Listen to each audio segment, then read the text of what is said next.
really is to just have a bit more of that focus on specifically the Clare Milne Fund that we're running. It's the first time we've advertised the fund in this way, and so there might be some questions, and really we just want to tackle as much as we can by having this session. So how will the session work? So we'll talk about a bit of the history of the Clare Milne Trust, because it is a really interesting and impactful history to this one. What the fund's for, any key dates and information. We'll go into detail of who we can support and who we cannot support. A couple of examples of who's received the funding in the past. What the fund will actually cover. There's quite a few elements to that. Other possibilities for the Clare Milne Fund. What our timeline sort of looks like. How to apply, what the application looks like, and what other support's available. And then there'll be plenty of time to ask some questions. So, Clare Milne Trust. So it's actually all around a woman called Clare Milne. So she's a special lady, much loved by her family and many friends. She was full of life, the challenges of living with cerebral palsy, and was always keen to try new things. So actually a lady who had a disability herself.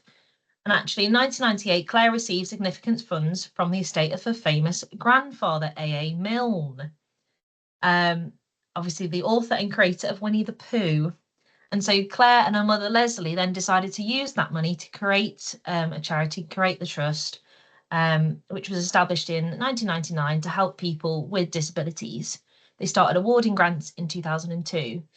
And sadly, Clare died in 2012 at the age of 56, but it was Leslie's dream to then continue this trust. So it's been going for well over 20, about the similar time to how long we've been going, really. And I just think it's quite an impactful story, and there's always that element that it's come from Winnie the Pooh as well. So we just wanted to then touch on really of what Clare Milne means by disability, and they use the Equality Act definition of 2010. If you have a physical or mental impairment that has a substantial and long-term negative effect on your ability to do normal daily activities. So that's what they're really referring to when they talk about disability. The Clare Milne Trust aims. So this is quite specific to how the Clare Milne Trust works with CCF. So they provide grants of up to £5,000 with CCF for projects improving lives of people with disabilities in Cornwall and the Isles of Scilly. All the projects must benefit children, young people or adults with a disability who live in Cornwall or the Isles of Scilly. And this includes physical, learning, mental and sensory disabilities. Linking back to that, is it disabling normal daily activities? Something that ordinarily would be a simpler thing, and actually it being a substantial negative impact. Some key dates before we go into all the elements of it is actually the application opened on the 12th of May and the deadline is the 2nd of July. So there is a lot of time to be able to get that all together. The panel will then meet in September and the decisions will be made in that month and you will get your verdict in September. Grant values, so the lower amount is 250 and it can go up to £5,000. So good dates to remember. So really what we wanted to get into is who we can support, because there is preferences that Clare Milne would have that may then differ in success rates and things. So they're going to give priority to projects or organisations that are run by people with lived experience of disability. That will be something we consider throughout the process. Those whose primary mission it is to support people with disabilities. That's not to say that others cannot apply, but actually the preference will go to those that their primary mission is that support with disabled people. Then, of course, they would like to see great engagement with volunteers and who they work with, being able to demonstrate a sustainable impact. Sustainability is the buzzword at the moment of the sector. and how it addresses clear community needs. That links back to many of our applications. So actually, how is it going to benefit the needs of the community? But I'd say those first two, being run with by people with a lived experience and a primary mission to support those with disability, is going to be two of those quite high preferences when it comes to it. We suspect the fund will be quite oversubscribed, so those priorities are something to look at. A reminder, if you haven't applied to CCF before, I think a lot of people here today have, we've got few documentation that is required. So we need a recognised governing document, whether that's a constitution, articles of association, a minimum of 3 unrelated members on your committee.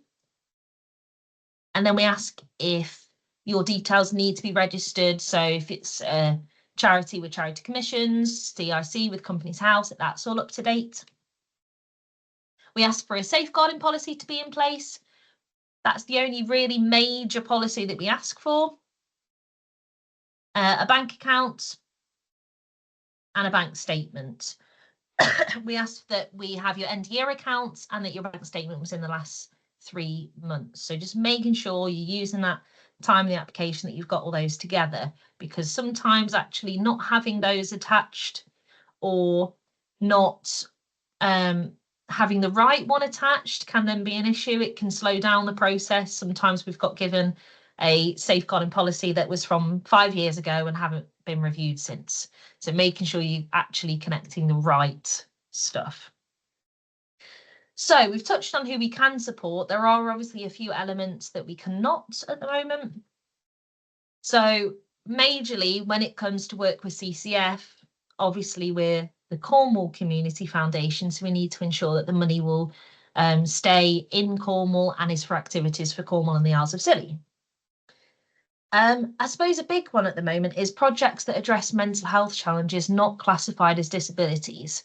So we have had applications in the past that have been, I suppose, more well-being focused or mental health focused, and we really need to make sure it's linking back to that statement from the Equality Act, that it's that long-term day-to-day activities session rather than touching on preventative, well-being centred. It's really that when it crosses to the disability border, I suppose. So that's a big one to think about. We can't support commercial profit-making organisations, can't support contributions to endowment funds. We can't fund statutory or public sector organisations. So, for example, we can't fund schools, but we can support PTAs. We can't support parish or town councils, but we can support friends of scenarios, because we're a charity at the end of the day, and that's what we were funded for. The promotion of political causes we can't support. Projects intended to influence people's religious choices. Plenty of spaces of worship that we fund because they're community spaces, but not an influence of religious choices. Activities or projects which have already happened. So we refer that as a retrospective grant. So you can't say, here is the receipt, can you now pay me for what I've bought? So thinking about that with the timeline, actually where that could sit when applying to Clare Milne. Regional offices and national bodies that do not benefit local people. That's not to say we haven't in the past supported national organisations and the regional office of that. It's just then ensuring that you can almost prove that that money will stay in Cornwall itself. Organisations whose beneficiaries are not people. In fact, we've got someone here today that there are other beneficiaries of horses, but we can support that because the beneficiary, although horses are also benefiting and their well-being, but the primary beneficiary is the community itself. So there are different ways through that as well. Grant-making organisations or bodies who fundraise or distribute grants. We can't give a grant for you to distribute it elsewhere. And organisations with significant free reserves. We understand that there are reserves for reasons, so it's just making that in clear in your application that what those reserves might be reserved for. But if it's large free reserve, then we might not be the right fit for you. Just wanted to touch on to almost bring some of that to life and actually see it in practice is where some of Clare Milne's funding has gone when it's gone through CCF, and bringing that to life a little bit. So we have supported something called AdSurf in the past. Towards their start of their journey, they received £2,500 from the Clare Milne Fund, and that went towards equipment costs, which included adapted wetsuits and boards. And so because of that, they were able to provide accessible and adapted surf lessons for the community that they served. And since that, they've thrived and been able to actually provide equipment, and is specialised equipment for young people with disabilities. We've also supported something called Drama Express. They provide performing arts opportunities for young people with disabilities. They were able to produce a play called Mr. Flannelfoot, or based on Mr. Flannelfoot, and that series by the Cornish author. They were able to write the script, they designed the costumes, they had voice coasting, choreographed things, and that was funded through a £2,000 grant from the Clare Milne Fund in February 2024. And they were able to take schools out at Stockley Hall, to the Minack, to Hall for Cornwall, and were given a greater opportunity because of that funding. So what will it cover? There's actually quite a lot that it would cover, as long as it's bringing back to that community need that you serve. So they'll consider different activities. So something like Drama Express, where they had that activity and opportunity, advice and support, new equipment. So that was the case with AdSurf. Any building work, they're happy to cover. Core cost is a big one, they're happy to cover. Any training, very important in this sector, and salaries. So Clare Milne Trust in itself actually exists, as we know, as a trust independently, and they disperse some of their funding to CCF to then disperse to Cornwall. But I suppose there are other opportunities with them, so you can apply to Clare Milne Trust directly. What they deal with is larger grants. We disperse small grants. Obviously, ours is maximum of 5,000 through Clare Milne directly. Actually, the minimum is 5,000. But actually, they would not normally award all of the funding for a project. So that's where ours works. Often we work with people that have got smaller projects, and so we can cover it all. But that 5,000 couldn't be the whole entire project thing in Clare Milne directly's view. They review their grants 4 times a year, and actually you have to wait 2 years before you apply again. With ourselves, that's not the case. But if you were to apply directly with Clare Milne, that would be the case. A difference with applying directly is they only occasionally consider CICs or not-for-profits organisations. So they are majorly, if you are a charity or a CIO, then that is something that's quite a clear structure for yourselves. But with CCF, we've got many different legal structures that we do support, and you don't have to be incorporated. If you are a CIC or another non-for-profit organisation, they can consider it, but that would be a maximum of £14,999. If you were a registered charity, there's no limit to it. So that is a possibility. You can apply directly through the website, but of course, with ourselves, that smaller grant for any type of group, really, but it is an option.